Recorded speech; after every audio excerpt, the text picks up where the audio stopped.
All right, cool. All right, cool. So I'll count us off. 3, 2.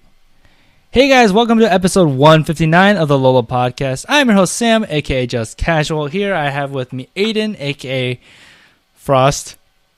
You did it. I paused for a second though. It's supposed to go a lot easier than that, but we got Frost here. Say hi, Frost. I just said I was so excited that you said my name. I thought that was enough of an introduction. That guess that is. hello. I want to hear hello though specifically from you. Yeah. And then we got our reoccurring guest, our jungle aficionado, and aficionado of all things pretty much. Matt, aka Gunday Monday over here. Hi, that's me. That is you. Your piggy's there? He is passed out on my, I guess it's like just a guest bed. There you go. You can see him. Yeah, if you guys Black are on black. if you guys are watching us on Twitch or the VODs on YouTube, when I say piggies, I really mean he actually has pigs. Up, and you sure couldn't see any of that. Yeah. Stuff I'll show you. Or we might hear him snorting. I remember when we did that one random episode, the Summoner School thing. A kind of Summoner School episode. Yeah, they were like snorting every now and then. It was pretty funny to listen to. But yeah, we want to jump into things. We have a ton of things to talk about. We're going to be talking about how to play the jungle, how to play the jungle role, how to carry your games. Ton of questions from our Facebook group about jungle that's going to basically cover about everything and anything. Some really good, much. Yeah, some really good stuff. But before we do that, I want to spend like a quick minute talking about a sponsor. You guys heard it at the beginning of this episode. There was an ad that ran. Basically, Skylab Performance, they have gaming chairs, really cool gaming chairs that are on Amazon right now. Go check them out. The details are in the episode description. They are sponsoring this episode to help us out and to really hype their stuff out. Their chairs look pretty cool. They have this thing called Tilt Control.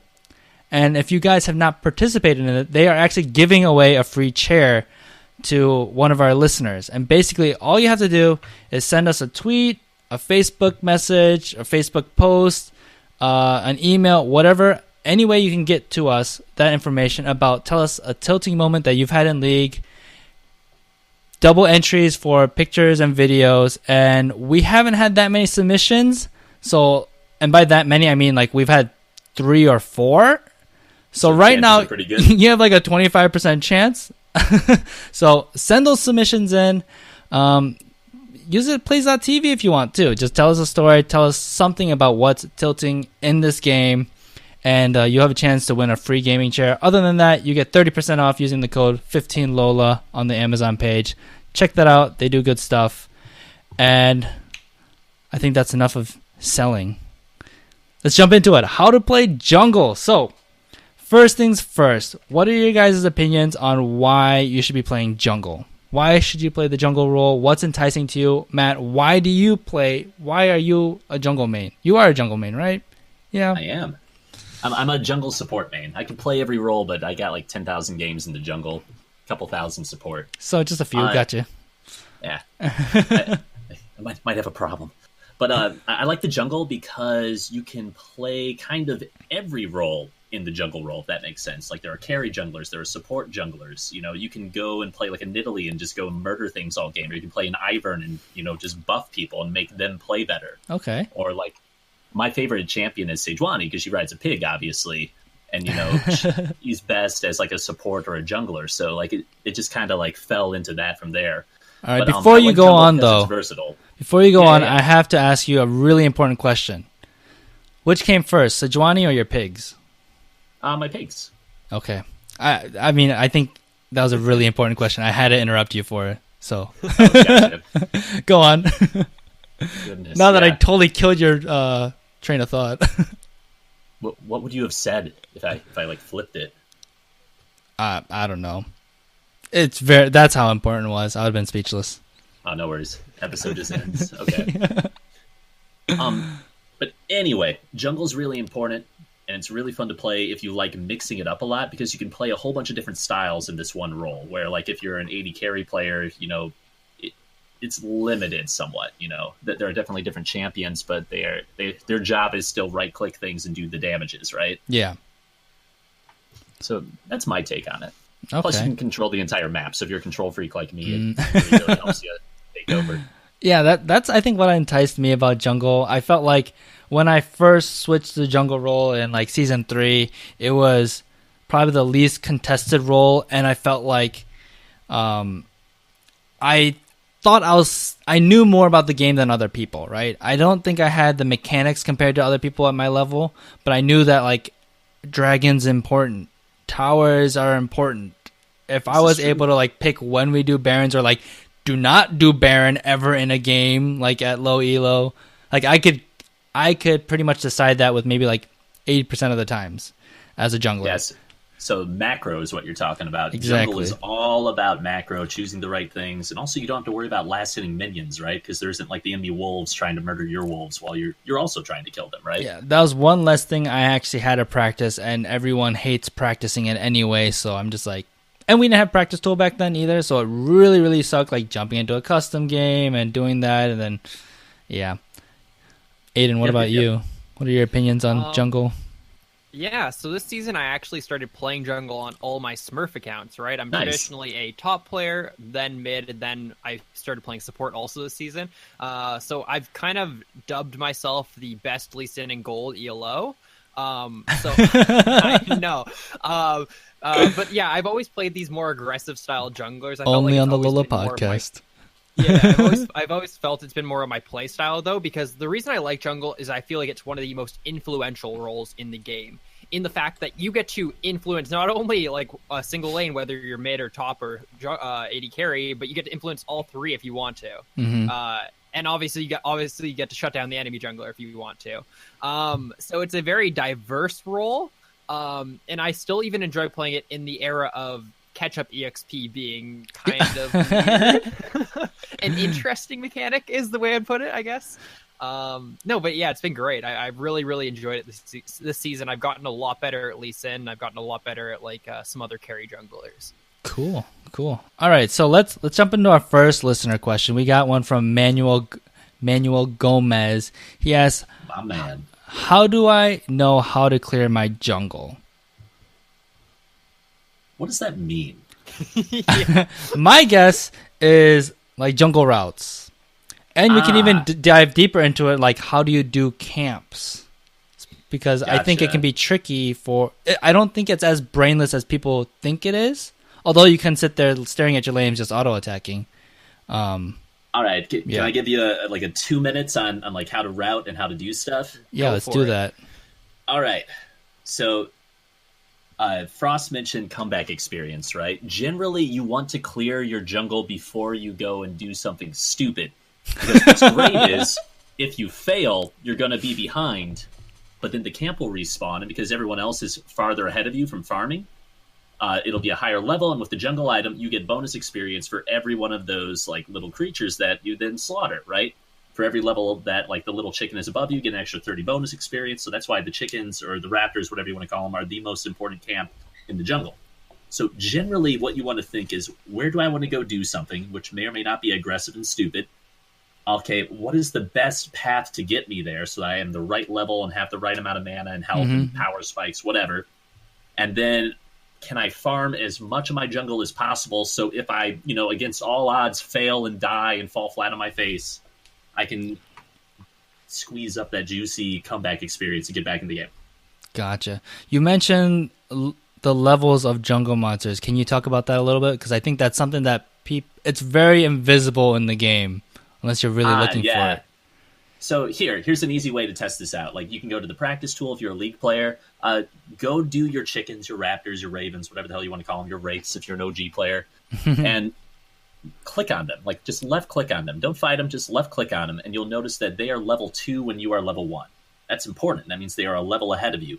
If you kill the little chickens first, right, there's 6 chickens, 1 big one, 5 little ones. Each little one will give you a set amount of experience, but because it's level 2 and you are level 1, 2 minus 1 is 1, each one of the littles will give you an extra 30 experience. And since there's 5 littles, that's 150 extra experience, right? Okay. Well, early game, that's ginormous. So, like, a lot of routes will be start at the chickens because you will be able to get to level 6, like a camp or 2 faster because you went there, and then they will spawn sooner and they have more experience, more gold, all that kind of stuff, right?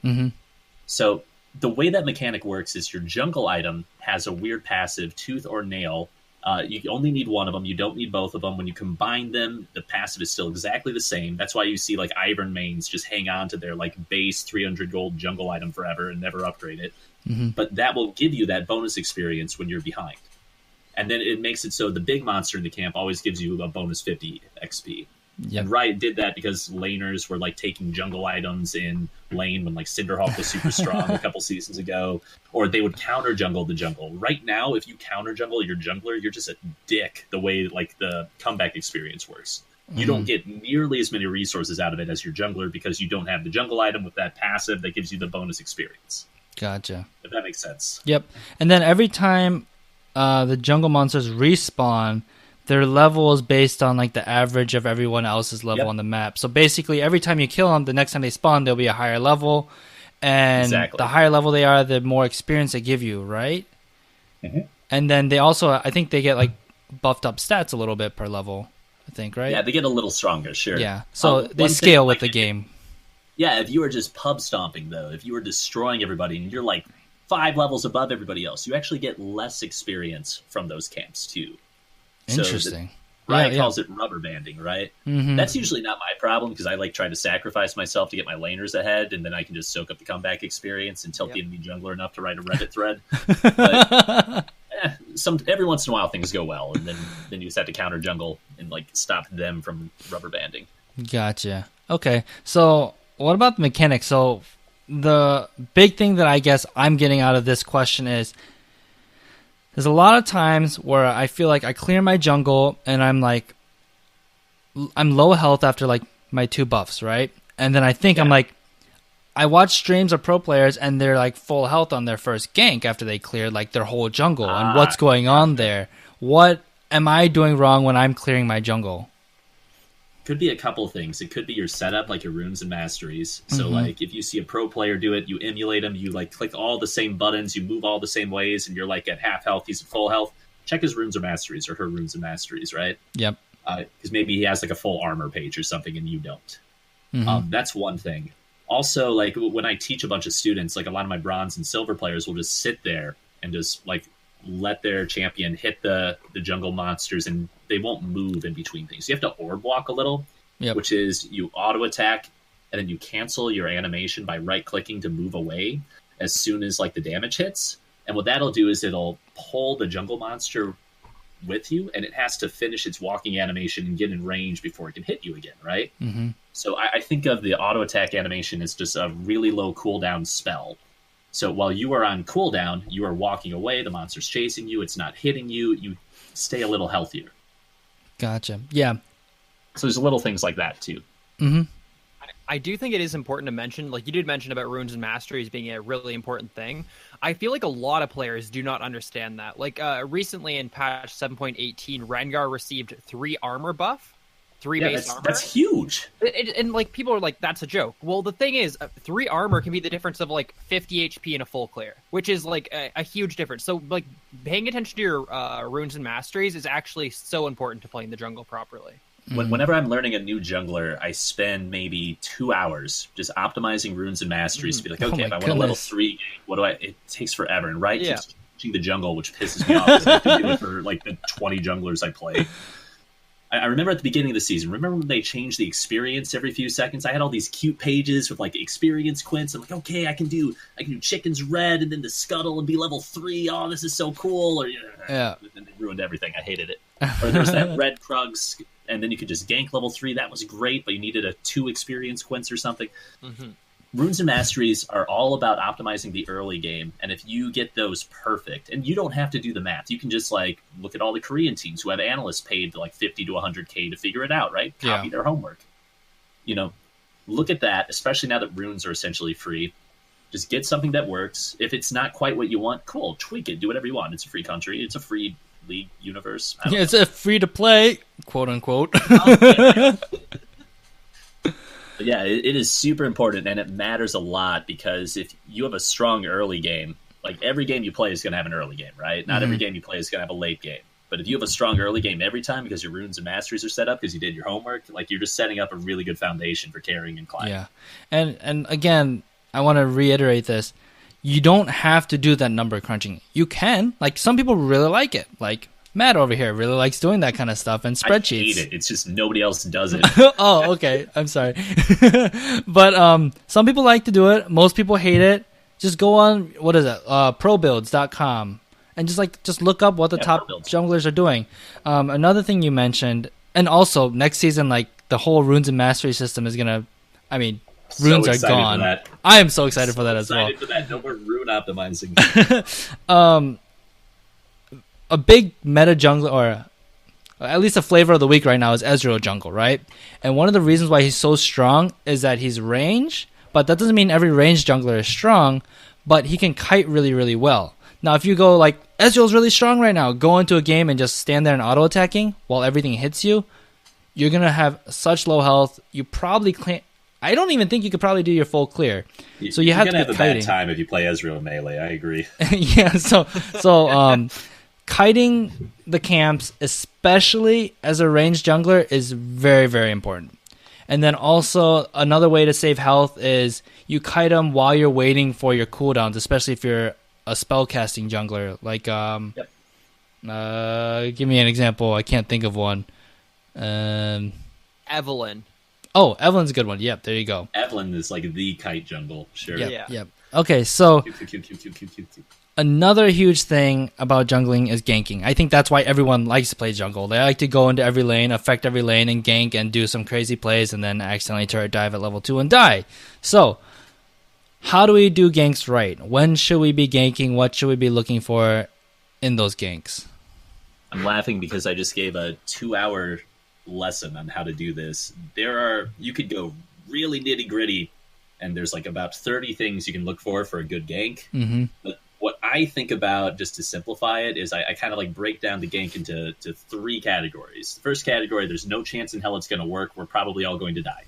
Okay. That one I'll stay away from. That's like my laner is at 200 health, out of mana, no sums, shoved up with like 300 minions, and I see the enemy mid laner like walking up there, and everybody just went missing, and everyone's running teleport for something. You know what I mean? Like, it's not going to be a good time.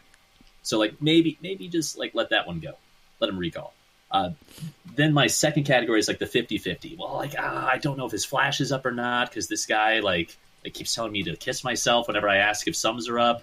Or like I don't know where the enemy jungle is. He could be waiting in a bush to counter gank, but maybe he's not. Maybe he's dumb, and maybe it'll work. So that one's another way to think about it. Then the third way is, this is 100%. If I just go there and push buttons right, it's a free kill and we'll get stuff. Mm-hmm. Generally, you want to just farm your jungle and look for those freebies, those ones that are like 100%, or like I round up, right? If it's 80 or 90%, that's 100% in my brain. We can outplay and make it happen. Things to look for there: are they pushed up? Do they not have wards? Did the enemy jungle just die trying to solo dragon or something, so I don't have to worry about a counter gank? Do I know where everyone on the map is? Is the enemy laner out of mana and health? Is my laner out of mana and health? Summoners, what items do they have? Maybe my laner just backed and has a BF sword while they're just sitting on a Doran's blade, right? We have a huge advantage there. Yep. So you want to look at all that stuff, and the more things that are in your favor, the more juicy that gank looks. Mm-hmm. Other things to think about, like, do you have your ult up? Would it be better to farm one camp so you can be level 6 and you can land that 6 Sejuani ult? Or miss it like I do all the time? One of the two, right? Sure.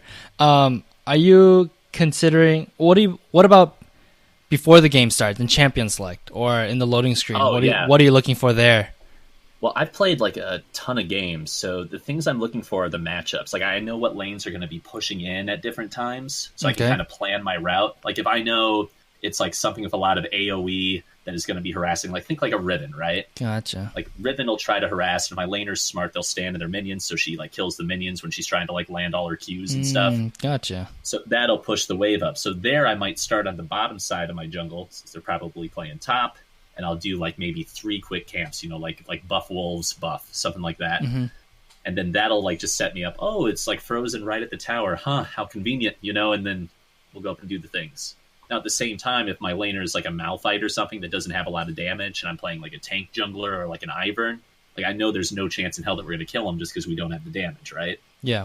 So it kind of matters who you're playing. If you're playing an Evelyn, like Frost mentioned earlier, you have plenty of damage. You just need someone to kind of go there and set you up a little, maybe like bait a bad trade or something.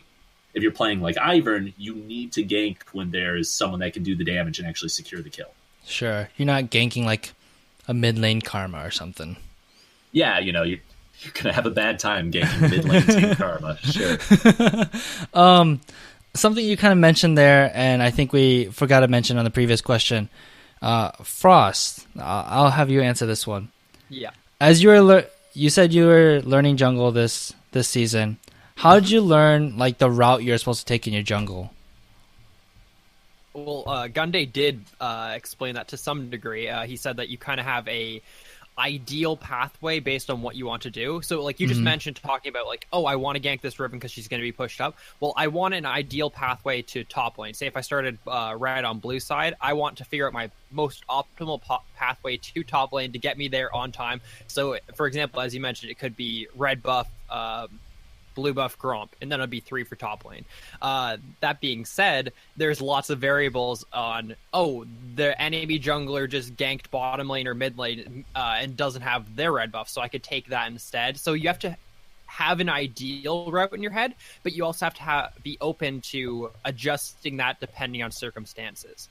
Okay, so is there an easy way to figure out what that ideal way is? Like, what I'm thinking of is like, I'll go watch like just a streamer real quick, like a VOD of like, I'll watch a Gunday Monday game where he's playing Sejuani, and I'd be like, okay, because Sejuani, he wants to start on the bottom side. I noticed that he actually started Raptors instead of red buff, which a lot of junglers starts red buff on the bot side or something. Or should I be starting Krugs? I don't see anyone else starting Krugs. Like, how do you figure that stuff out? Or is it just like you just go watch people? I gotcha. Right now, there are 3 starting spots that you could do. 3 camps that make sense. The chickens, the raptors, red buff or blue buff. Reason for that is Gromp and Krug spawn 10 seconds later than everything else. And wolves, depending on how you clear them, like if you killed the big one first by accident, you don't have enough experience to hit level 2 always, even if you're jungle item, which is weird. Like it's really, really interesting. So chickens have the most experience. Red buff, you get that health back over time from the buff, and you get that extra early damage, which helps your clear, especially if you're like a single target jungler. Blue buff is for like mana and cooldown reduction, right? So one of those 3 spots is where you want to start. And then based on what you want to do, like Frost mentioned, like think of the jungle like a game of chess. There are multiple chess openings depending on what your like plan of attack is later. So like if I decide I need to snowball bot lane, I'm probably going to start on the top side so that I will be strong at my level 3 power spike, when I finish my 3rd camp on the bottom side, right? And if nothing's there, I have like another camp or a scuttle or a mid lane to gank too, so it's not like that's my only plan. Like sometimes like I duoed with one of my favorite support players the other day, and then he just like shoved the lane up and froze it at their tower, and I was like, oh, great.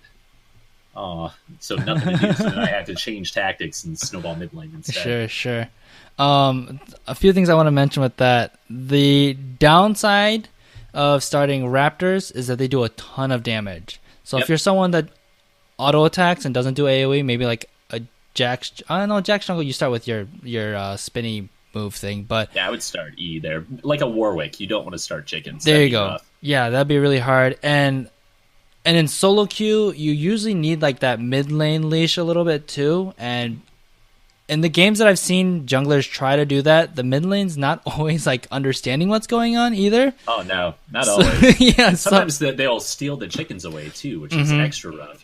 Like like if you're playing Kayn, his one like auto Q combo, because it hits twice, will take out about 3/4 of the chicken's health, depending on your runes, right, and masteries. Okay. If you don't wait for your mid laner to like leash first, like they can steal like half of your camp, and then you're just kind of screwed.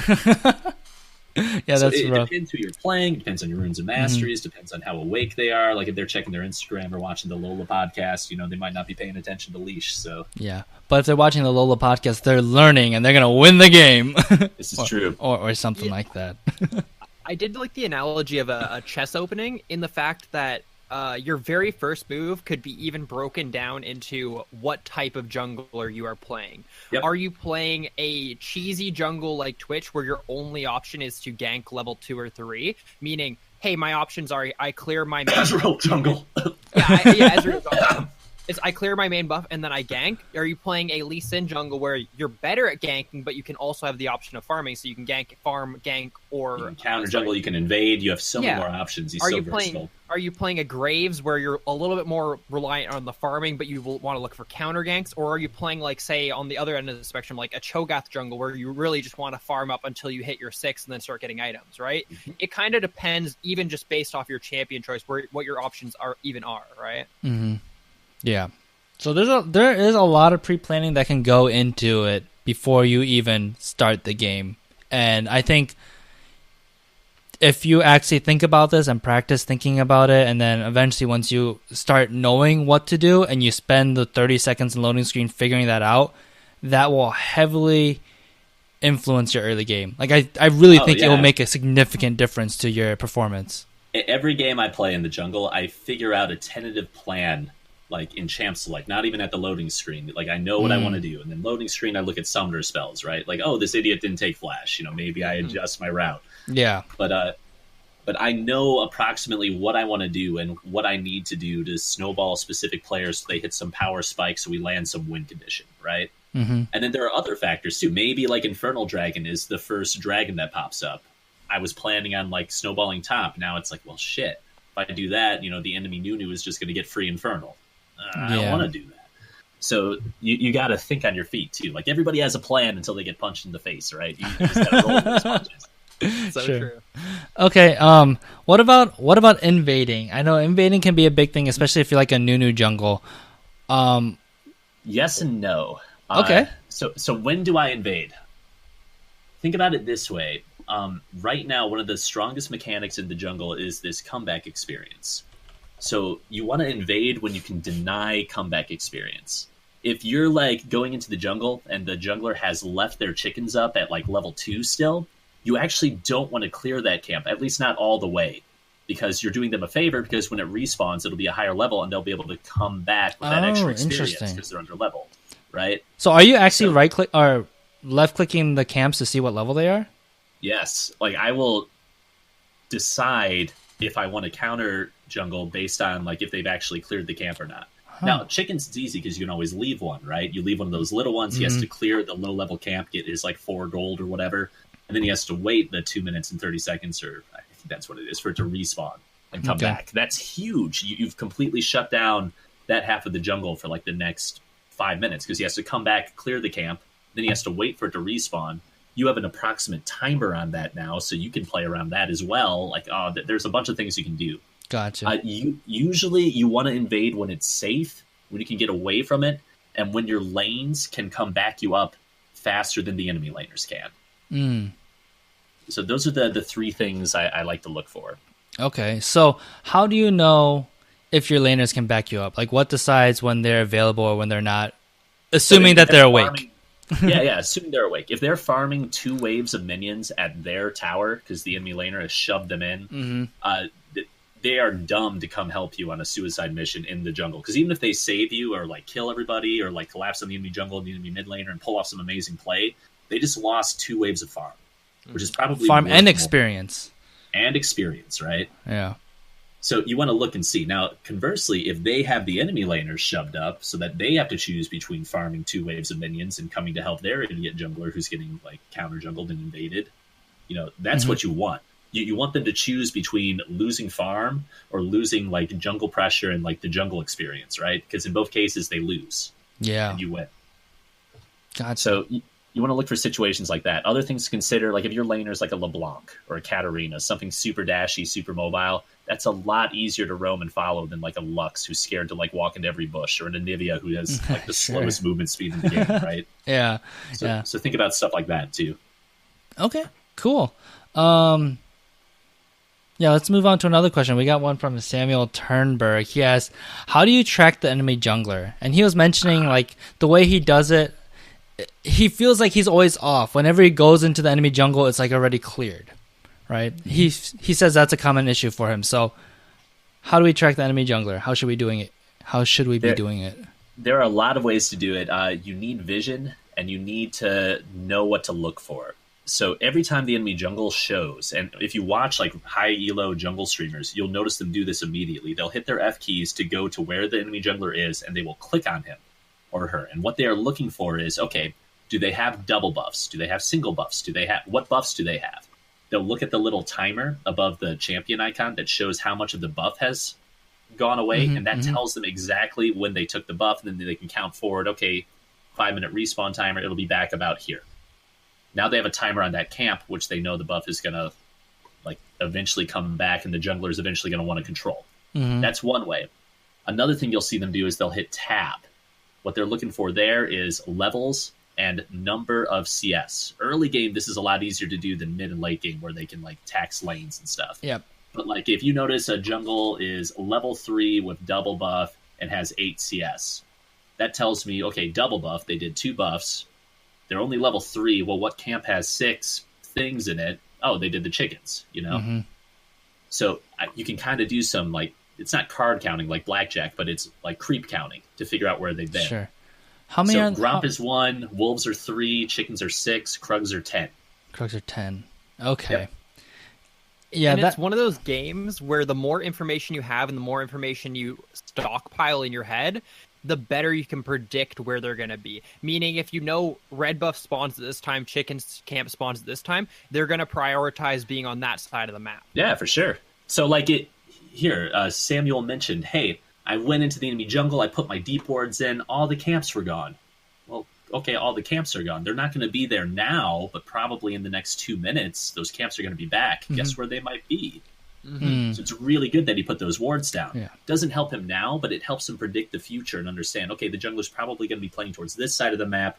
The adjacent lanes need to be worried about ganks, or I need to be there to counter gank, or I can make a play safely on the other side of the map. That's like the thought process. And also, it's interesting because knowing where someone isn't is also really valuable, right? If you know the whole top side is clear, then they're either base, or they're maybe in the river somewhere, or they're in their bottom jungle. Ridiculous, like a lane gank that you would never expect. But sure. Yeah, and then from there, like the thing that I like to do as a jungler is I know where they aren't. I look at my lanes. My mid lane has been pushed up severely for like 30 seconds. I start pinging that. I'm like, you look juicy. They're coming for you. And I ping, ping, ping. And I've always been hesitant to bother people with pings until I realized that every time, like 80% of the time, I was right and I should have just pinged it.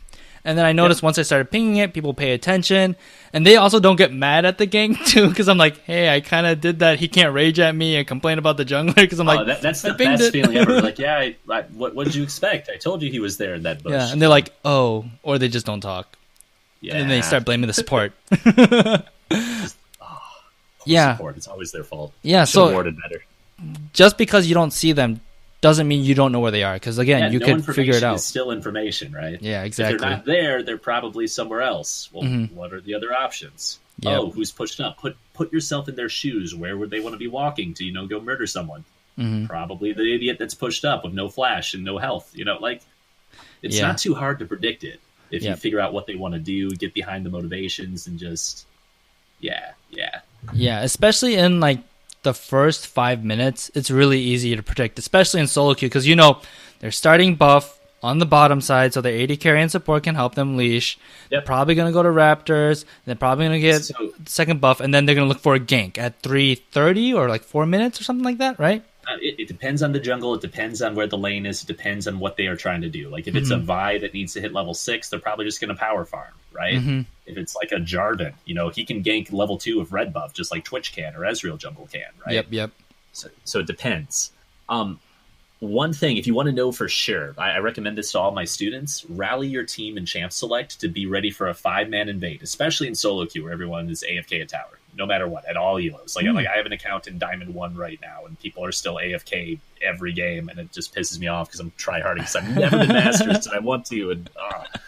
But the best thing ever is to invade as 5, because sometimes you'll find some idiot AFK in a bush, and then cool, free gold or a free flash or whatever. But what you're looking to do really with the invade is get a ward on 1 or 2 of those 3 starting positions for the jungle. Remember, it's red buff, blue buff, and the chickens. Yep. Because those are the only 3 places that make sense. So if you get trinkets down on those, okay, let's say you invade red side, you get a ward on red, get a ward on chickens. Cool, you don't see the jungler on any of those. Well, where is he? Yep. Blue buff. Probably blue, right? Okay, cool. Well, if he started blue, what does that mean he wants to do? Well, if he's starting top, that means he might want to gank bot or mid. Okay, well, where's he going to be in a minute? Probably on his chickens or red. Okay, where's he going to be in 2 minutes? Probably looking to gank mid or bot. Which lane is pushed up? Uh-oh. You see, you can kind of plan it out. So you get that starting information. It kind of tells you how the first 7 to 10 minutes of the game is going to go. Sure. Yeah, that makes sense. And then when things get wild, like when turrets are down, there's more darkness on the map. I don't think you're really looking to track the enemy jungler. I think you're just kind of looking to track how the enemy team is basically moving and what objectives are up. Team at that point, sure. Yeah, unless you're looking for like a Jax jungle that's trying to split push the whole time, maybe that's important to like make sure he doesn't get a strong push in a lane or something like that while you guys are setting up for dragon. But yeah, it's really early game, and basically everything we talked about previous to this, whether it's prepping in champ select and the loading screen, or are they going to invade? Are they going to farm? All those kind of things are all going to help you figure out how to track the enemy jungler. And it's going to be really hard to start with until you start figuring things out. I also suggest, elos are very, very different in what people do, especially in the jungle. Yeah, that's fair too. I would say, like, spectate your game afterwards. Like, just look at 3 really quickly and fast forward and just see what the enemy junglers do. You might see that they always start bottom side buff, and that's probably what you'll see until maybe, I don't know, maybe you get a better leash. So until they learn how to orb walk, right, they get more health back because the bot lane is murdering the red buff first. Yeah, sure. You might really see like what your meta is in bronze, and it might be really, really predictable. So I would suggest trying to do that as well. I watched one of my bronze students. They didn't even have a jungler. They had 2 top laners. That was interesting. And I bet that really works too. Like, it can shut that top laner down, especially because the meta is made for a reason, because it's the most efficient way to play the game. That being said, if not everyone knows why it's the most efficient way to play the game, you don't take advantage of that. So that top laner doesn't play any differently, and he's against 2 people, he gets shut down. The jungler doesn't realize that, like, I have free reign to take every single objective and gank mid and bot without being contested. Like, done. Like, if he doesn't know that, then the enemy team that's playing this weird crap actually might pull it off, and it really might be unstoppable. Yeah. Interesting stuff. All right. So we have a specific question from Joshua Stewart. He asks, is a tracker's knife ever worth getting? So if you guys don't know, the tracker's knife is a green one not green one. It's the one where you can place wards. 2 wards? 3 wards? Yeah, 2 wards. 2 wards? It's the green one. You got it right. Green smite. Okay. There you go. Why is it worth getting? Why wouldn't it be? Actually, this one kind of threw me off, because I think it's almost plausible to get on any jungler, especially if there's a specific situation for it. The better your team is, the more likely you should be to get tracker's knife, because it gives them wards and informations to make plays. That is the number one reason you want to get it.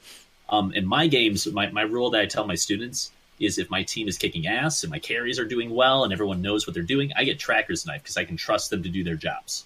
Okay. If I have like an 0-6 mid laner that's building their 3rd tier, I'm like, okay, challenging smite, I got to carry. We need some more damage, friends. Yeah. Or if there's like someone who's super fed that it's my job to shut down, wards aren't necessarily going to help that, but more damage will. Or like slowing a Hecarim or something that is running at you might be more important. Or sometimes you might have a very specific matchup, like a Malzahar with a spell shield passive, right? Chilling smite will take off that passive. So if you're playing Sejuani and you're trying to like ult flash him, you can chilling smite before your ult lands to like catch him off guard too. He's like, nice. I have a thing, you can't get me. Well, with tracker's knife, you can't do that. Also, if you are behind, and you're trying to steal objectives, like you're playing Lee Sin, like Frost here, you want to always go the tracker's knife, because if there's like a Cho'Gath or something fat, you can accidentally click them with one of the attack smites, right? The chilling smite or the challenging smite, red and blue smite. Tracker's knife, you can't. So it's a lot easier to steal Baron, to steal dragons, to steal things like that. So if the enemy team has like a Nunu or something, they're super Baron hungry, Tracker's Knife is really good for going for the steal. Other ones not so much. Very easy to misclick.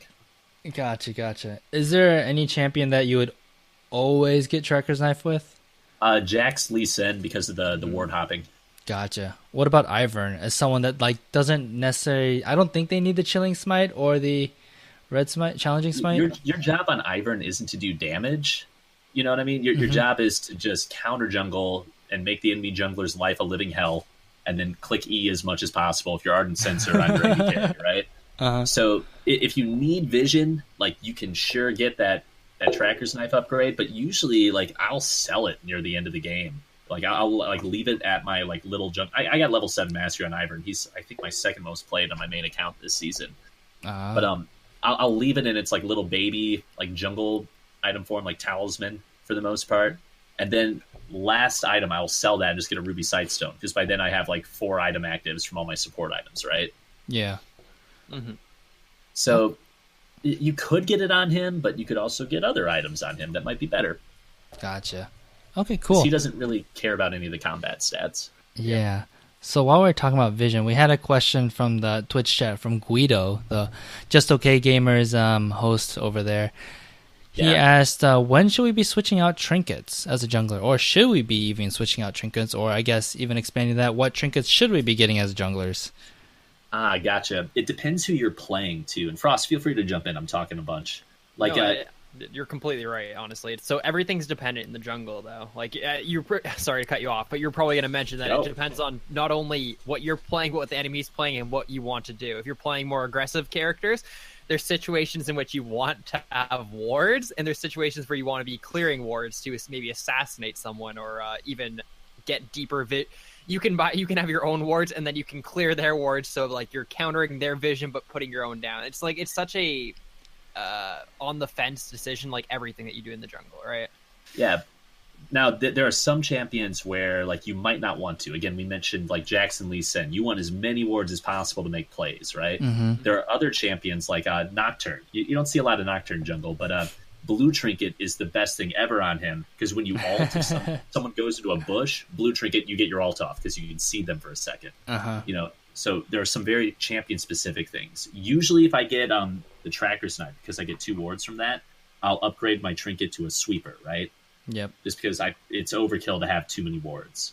Other things I look at, hey, is my support just rushing Ardent Sensor and not Sightstone? Maybe I should hang on to my yellow trinket and help them ward. Maybe I'll buy an extra pink for them, you know? Or control ward, I'm sorry. I keep calling it a pink ward. Everyone keeps calling them pink. Yeah, I know. I mean, every now and then I hear people call the Raptors Wraiths, and I'm like, whoa, that was so long ago. Season 1 player. Honestly, looking at the overall game state is really important. Like being able to make those on the spot decisions rather than looking at a guide and seeing, oh, they switched it out at this point in the game. You want to look like just have a look. Is Dragon warded? Is Baron warded? Are the entrances to your jungle warded? If the answer is yes to all those, then maybe you just want to get a sweeper instead and start clearing out vision. But if you say you don't have wards on your Baron or your Dragon, maybe keeping it around so you can secure those yourself is actually the right decision. Yeah, so depending on how you play, too, like if you are getting destroyed by an overly aggressive team, Sweeper is probably the way to go to clear out their vision and to set traps like death bushes for them, right?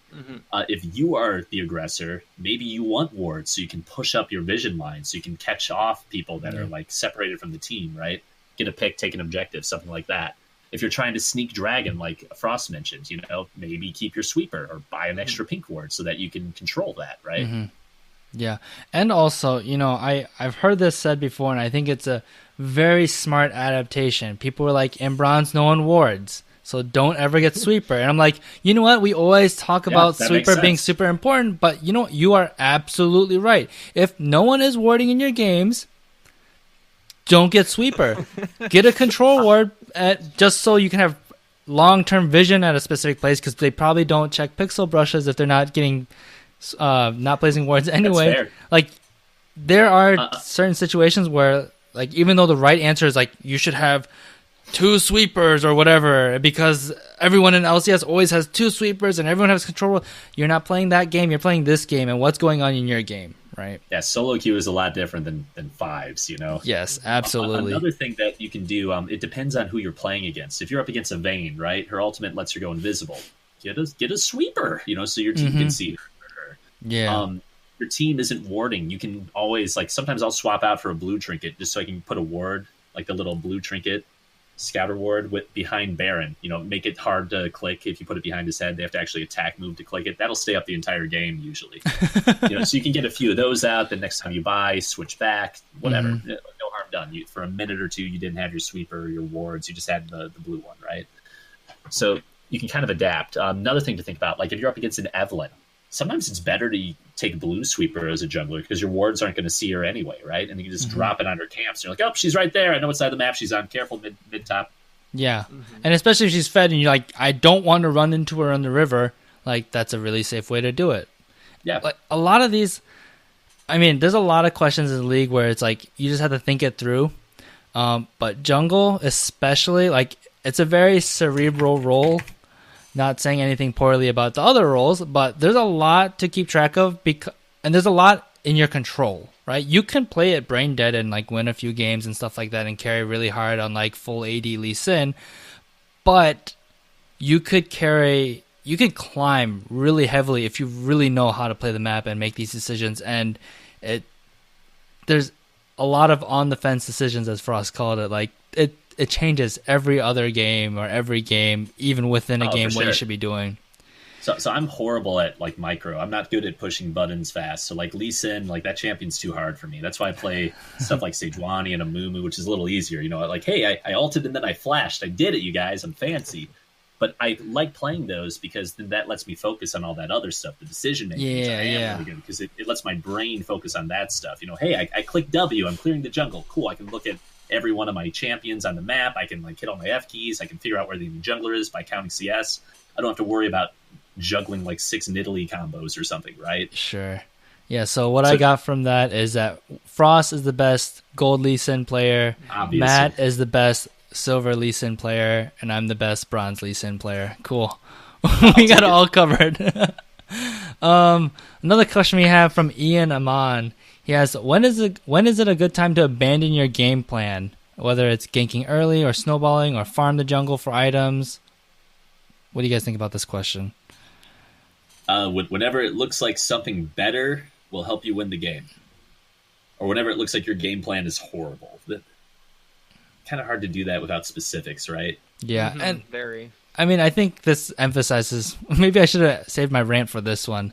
I mean, you go in with a game plan, like you said, your example, you go into champ select, you're like, okay, we have a carry top laner against a really crappy top laner, or really weak top laner, really good matchup. I'm going to start on the bottom side, and I'm going to go gank top level 3, But then you go into your game, and then you realize the mid laner doesn't have. You go into loading screen, the mid laner doesn't have flashing. Like, my top laner will be fine. He'll win that lane. I'm going to go gank mid because that's a free kill, right? Yes, it's free. Yep. So, man, it's basically you just have to know when you recognize when it's just not going to be effective. You can't be stubborn. Another way to think about it is it worth it to change plans? Like that Infernal Dragon's a good example too, right? Like if it's a Cloud Dragon spawning first, you're like, okay, I don't really care about the bottom half of the map as much. Mm-hmm. Maybe I can go like get my Yasuo top fed before he feeds, and solves all world hunger. If it is an Infernal Dragon, though, maybe it's like, you can die a few times, whatever. I'll get that dragon because, late game it's going to be worth like 3,000-4,000 gold for my team once they get a bunch of items. Mm-hmm, mm-hmm. And I have a Veigar who's infinitely scaling with AP, like it'll be great. So depending on what you want to do, right? You start off doing that, then you're like, oh, wait, something's better. Then you switch. Yep. Okay. Another thing I wanted to mention about this, we are not going to be covering itemization on this episode very, very heavily. That could be its own episode, and we actually did an episode on that previously with Gunday Monday actually on the episode as well. So if you want to really learn and break down itemization, I don't think much has changed since then, besides Ardent Sensor being a big thing and some junglers being able to get it, as in Ivern. Is there any other jungler that can get it? I think that's... Nidalee right now is bonkers strong. Oh, really? Sensor. Yeah, she is probably Wow. the strongest AP jungler right now this patch. I'm glad no one's figured that out yet because I hate playing against Nidalee. But yeah, you can go back. There'll be a link in this episode description or on the YouTube annotations, wherever that is. And I don't know which way I'm supposed to be pointing. Yeah, that's episode. It's a weird one. It's a community episode 11, so it's not like episode 154. It's community 11. Again, the easiest way to check that out is the link in the description. Was there something you wanted to say, Matt? We good? I'm good. Okay. I was just pointing at random things. Gotcha. Okay. Big macro question here. How do you win or carry your games as a jungler? What do you think you should be focusing on? That is different every single game. Okay, so what are the things that you're looking at to figure out how to win this game as a jungler? All right. The way I think about it is League of Legends is a game about who can destroy the enemy nexus first. How do you do that? You got to kill all the towers in front of it. How do you do that? You got to kill an inhibitor and all the towers in front of that, right? Mm-hmm. What do I need to do to make that happen as quickly as possible? Usually that's get one of my carries fed so they can murder everybody and then we can right-click a tower for free. Okay. So most decisions are around, okay, which one of my carries can I get fed enough that I can then allow them to kill everybody and then do the things, take the towers so we can win the game, right? Mm-hmm. So then that determines, okay, well, if I need to get my Kog'Maw a couple items so he can just start murdering everybody, that means I need to like camp him bot, I need to murder the enemy team. Okay, well, how do they work? What is their team trying to do? If I do that, is their top lane hyper carry Tryndamere going to get fed? And then is he going to take over? And you balance that, right? Like which one is scarier? Like letting Tryndamere get fed or getting your Kog'Maw fed? Mm-hmm. So, and again, like every game is a little different, right? Yeah. So it's tricky, but generally you want to be like, what is the thing that'll let my team with this specific group of champions win the game against that team with that specific group of champions? Try to do the thing. Mm-hmm. And that'll come with game knowledge and stuff too. It'll get easier every time you figure it out because the patterns repeat. Yeah, and I think as a jungler, since you have the whole map under your hand, in the palm of your hand, you could also figure out what the enemy team, what they're going to try to do to win this game and shut that down. So if you know that, hey, they're going to be camping top lane because you're like, oh, they're duo partners or something, or like you see a Riven in the top lane and like a Lee Sin in the jungle, you can be like, I should probably be there to at least counter gank and save my top laner. Yeah, I hear that example and I think two things. I could be there to counter gank if we win the 2v2. Great, I just shut down two people. We're going to start pressuring from the top. Mm-hmm. Or I can give him a couple pink wards, a couple wards, like, hey, they're probably going to camp you. They're duo. Good luck. I'm going to snowball bot. I'm going to get you an Infernal Dragon. Yep. Because they are giving up that half of the map. So you can think of it like I can help top because I know they're going to do that, or I can kind of abandon it, tell my laner to play safe, give him the information he needs to know when he can go aggro, when he can't, and then I get to make free plays on the other side of the map. So, again, it depends. There's so many things you can do as jungle. That's why I like it, right? And every game's a little bit different. Yeah. It's a tough one. Oh, it's fun. Yeah, it is. Okay, so we have a whole bunch of other miscellaneous questions that didn't really fit into like the flow of things. All right, let's go. Matt, did you actually want to rant a little bit about the comeback XP, or was that how? I think comeback XP is amazing. It is one of my favorite things, and all the Reddit warriors hate it. And I know Frost was like raging out a little too, so I'm curious to hear his. I actually thoughts. like it. Yeah. It is. Okay. I don't think it's toxic. I think the people that think it's toxic and bad are bad junglers that don't know how to adapt. And I will throw that out there. League of Legends this season is transforming into more of a team game. Mm-hmm. So it's less something you could solo carry like Season 2, Season 3, where if you just knew what you were doing, you could 1v9 essentially and take over the game. Now you actually have to make other players do stuff good. And that's tough. And all these like solo queue heroes hate it so much because now they have to actually like give kills and feed them to their carries so they can buy items and win the game. Mm-hmm. So, that's horrible for them. But I love it because that's been my play style for like 5 seasons. So now it empowers me.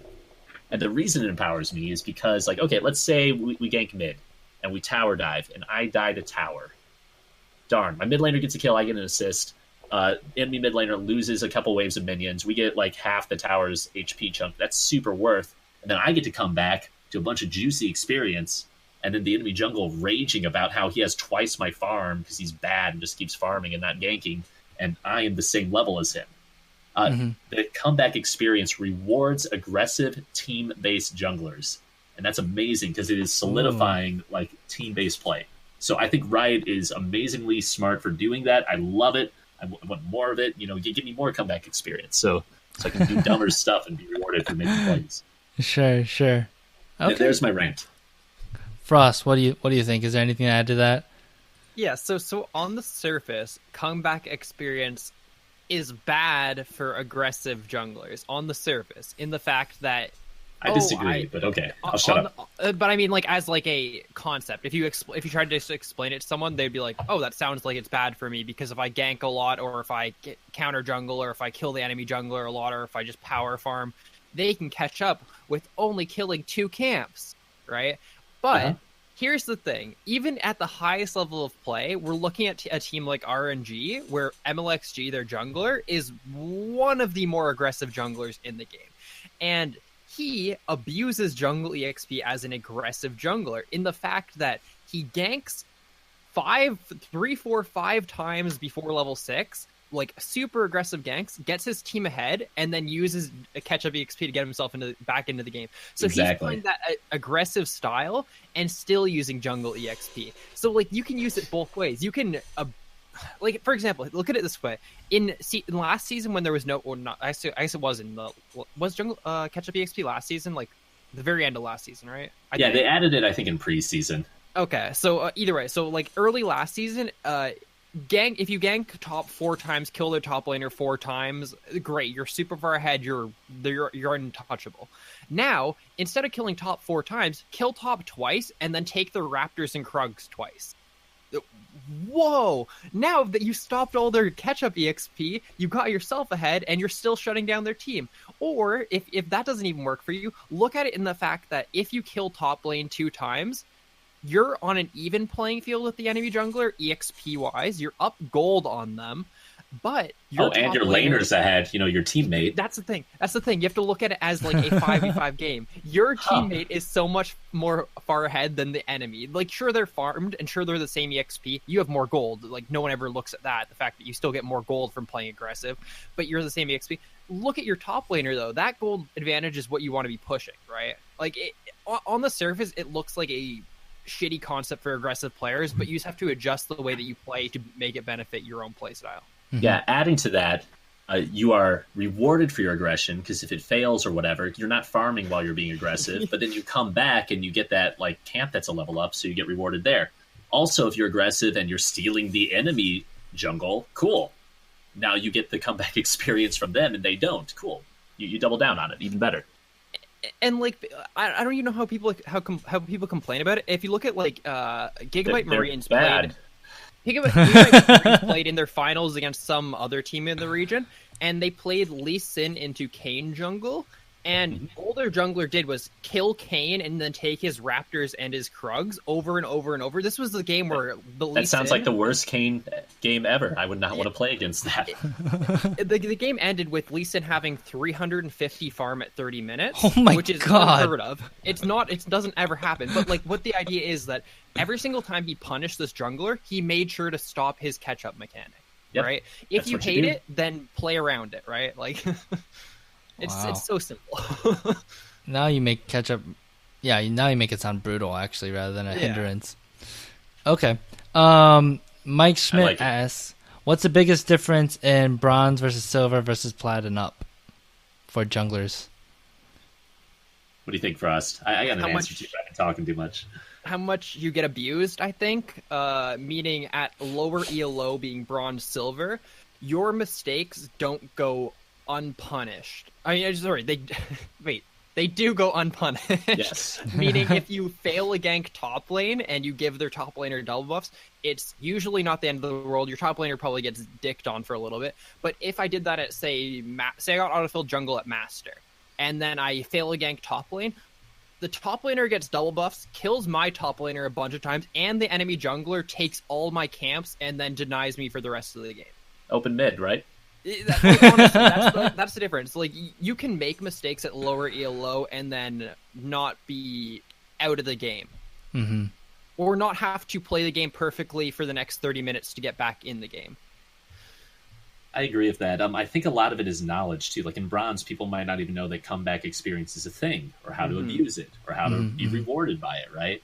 Also, like bronze versus gold, gold players will just do things mechanically better that bronze players don't. Like I've been watching a few of my bronze students because some of them stream, which is really fun for me because I get to see it from their perspective. And they don't even look at other lanes, or they don't hit tab, or some of them are still playing with like locked screen and stuff, which some people do, but like I don't get it.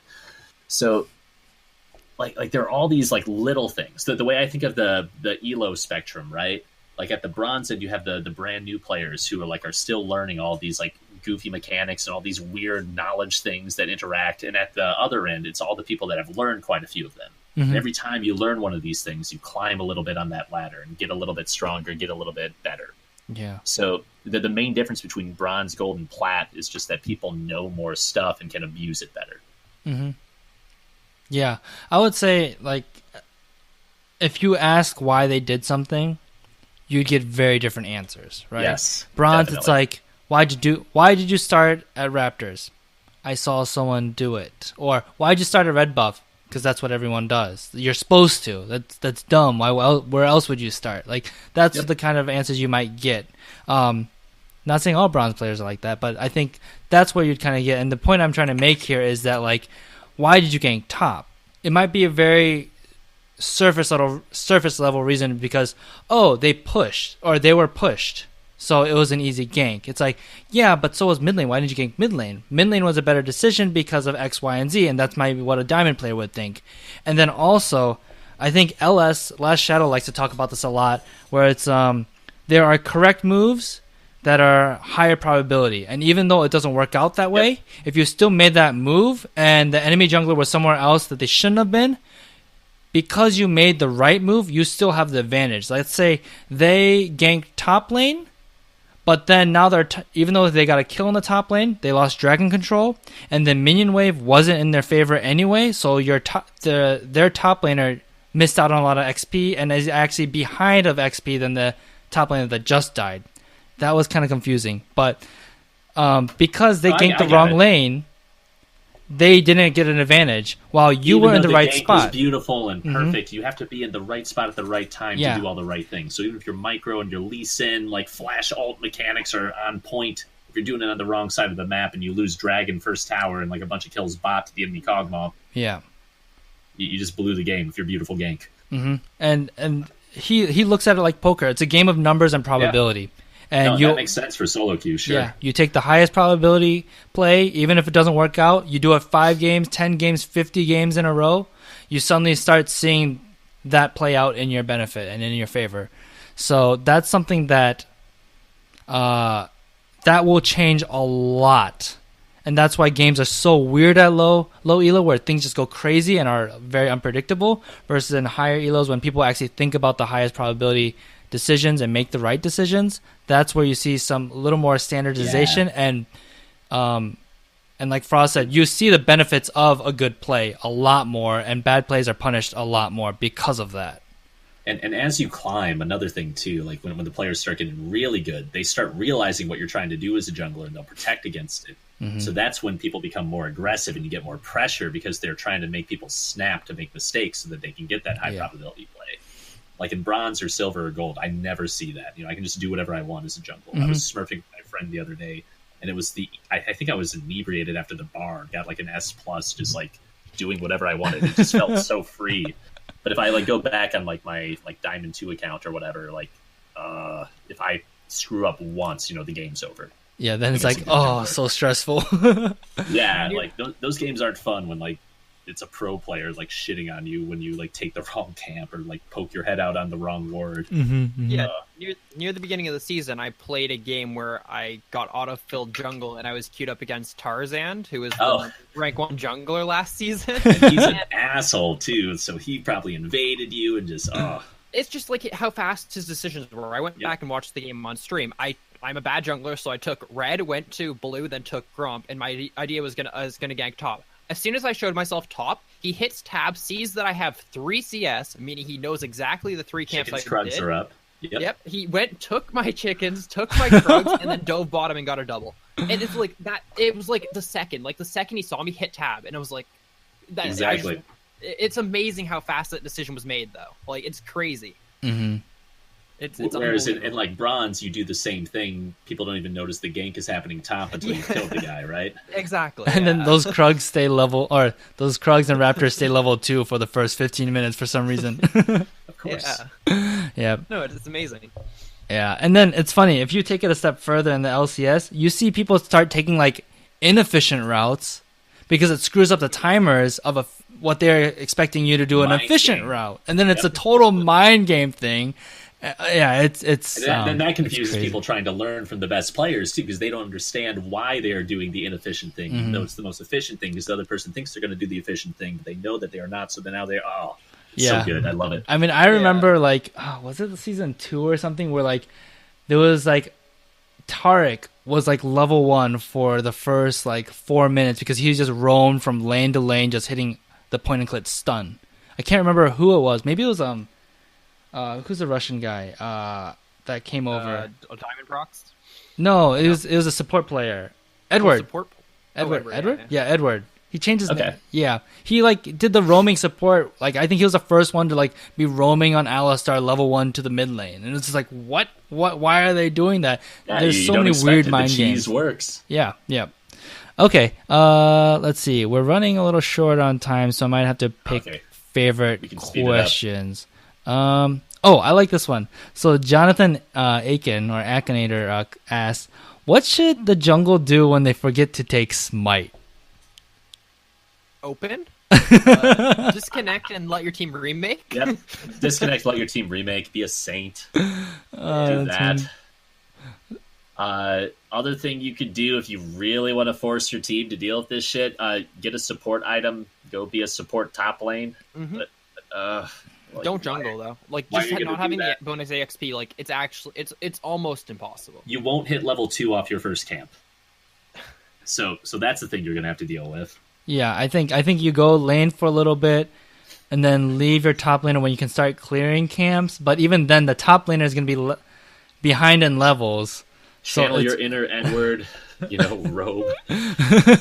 It's not a good time. Honestly, just make sure you have your smite if you're queue jungle. Like, check that. That's like the first thing in my mental checklist. Although one time I forgot smite, and I did the DC thing. I was like, hey, sorry, friends. Hey, I'm streaming. I'm just going to DC so you guys don't lose elo. Apologies. And then I had Pokey follow me. That was kind of cool. Oh, that's cool. That's fun. So good things happen when you're not a dick. Even if you like screw up and Weird, right? Yeah. Crazy. Yeah, I had no idea who she was at the time, but that was kind of fun. Yeah, I think honestly, you disconnect. It's just so hard.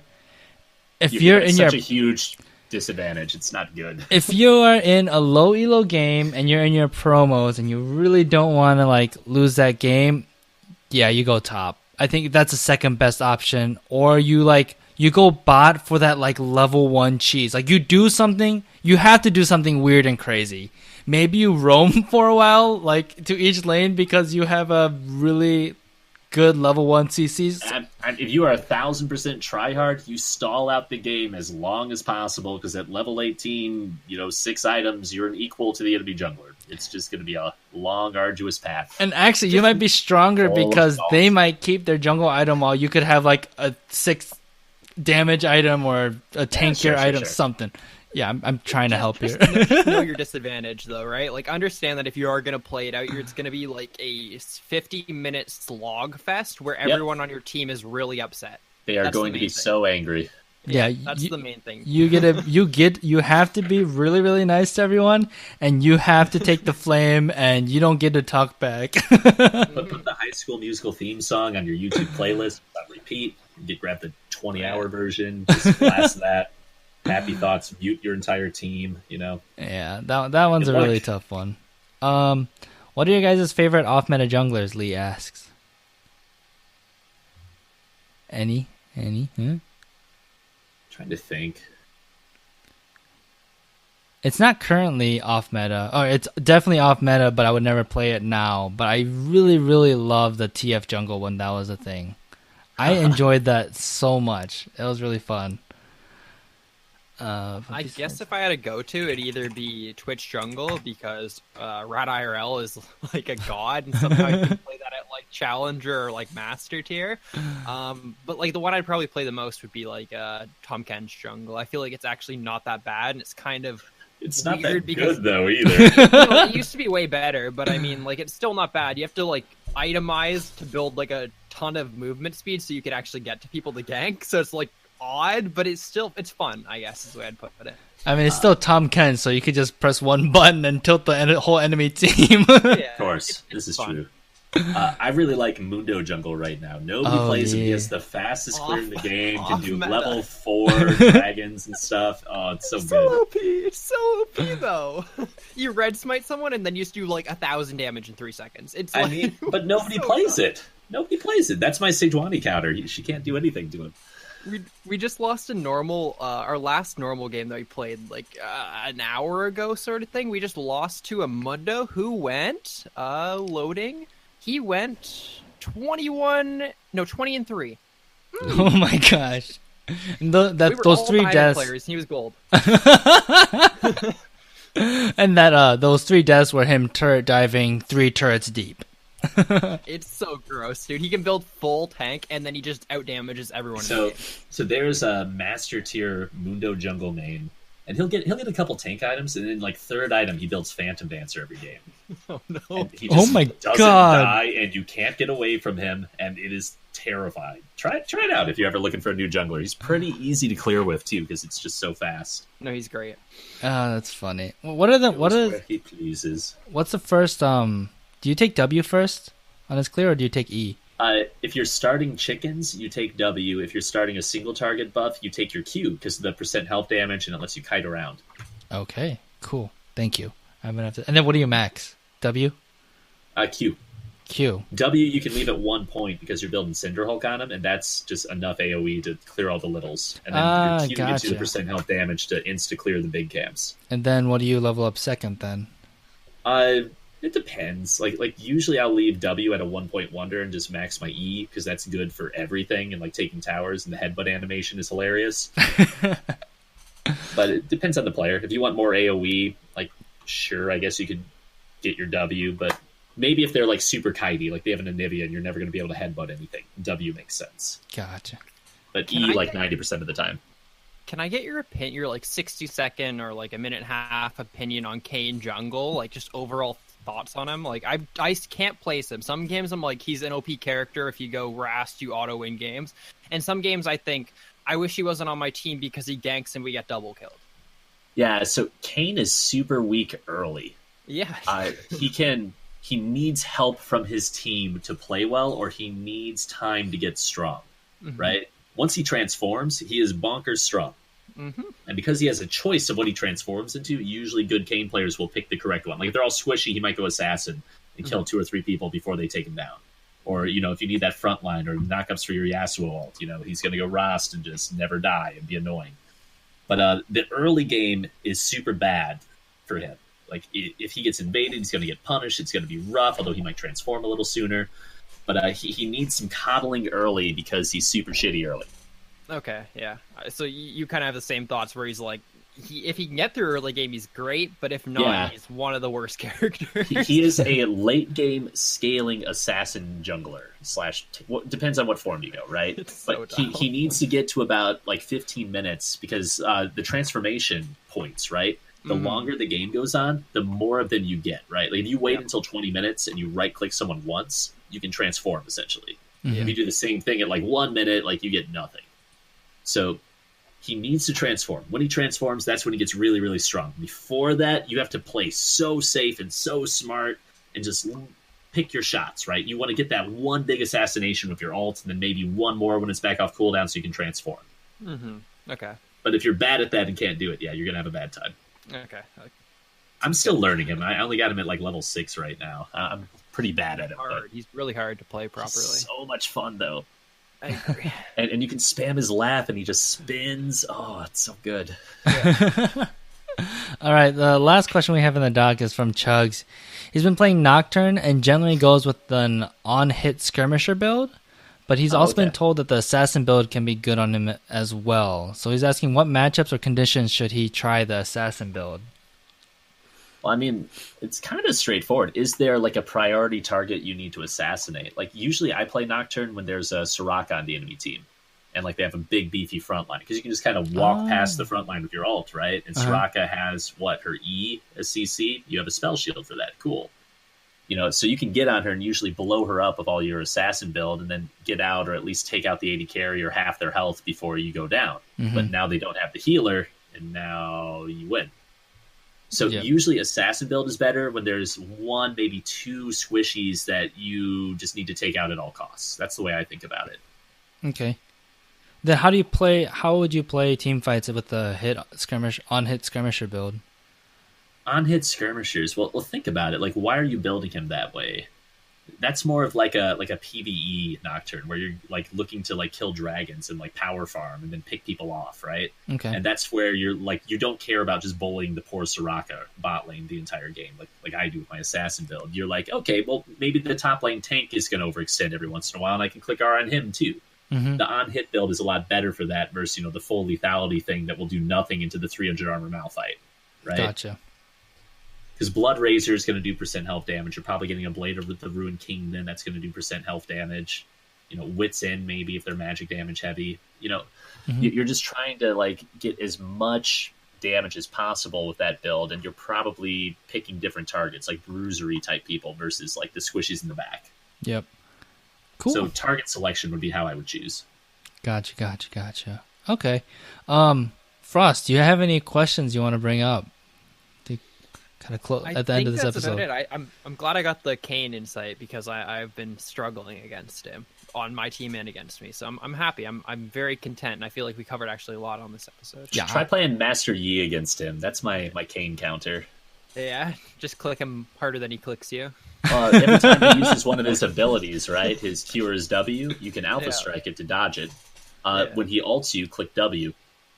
Yeah. And then he can't really do anything. You win.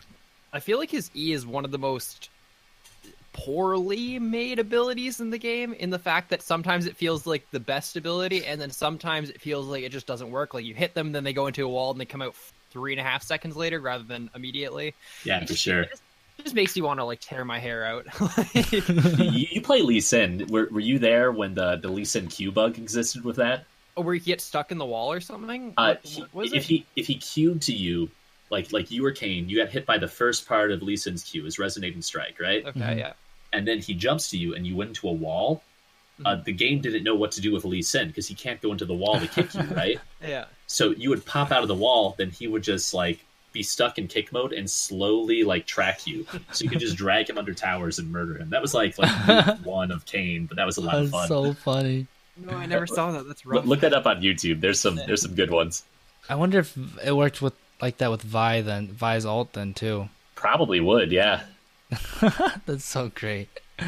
Like think about it. What is the game gonna do, right? Yeah. Spaghetti code that would have to figure that out. This game explodes, servers explode, cannot compute. All right, is there anything else you want to talk about, Matt, before we end this show? No, I think this is fine. If anybody has questions, like I'm an open book, hit me up on Twitter or Twitch. Just let me know. Perfect. And where can people find your Twitter and Twitch or wherever else? Twitch.tv/GunDayMonday. That is my in-game name as well. Just hit me up there. I got links to all my stuff down below that. That's the best place to find me. All right. Come talk shit if I'm playing solo queue. Yeah. I enjoy your streams a lot when I get a chance to watch them. They're not only, I think they're entertaining and you interact with your chat pretty well. They're really informative, just like this episode was.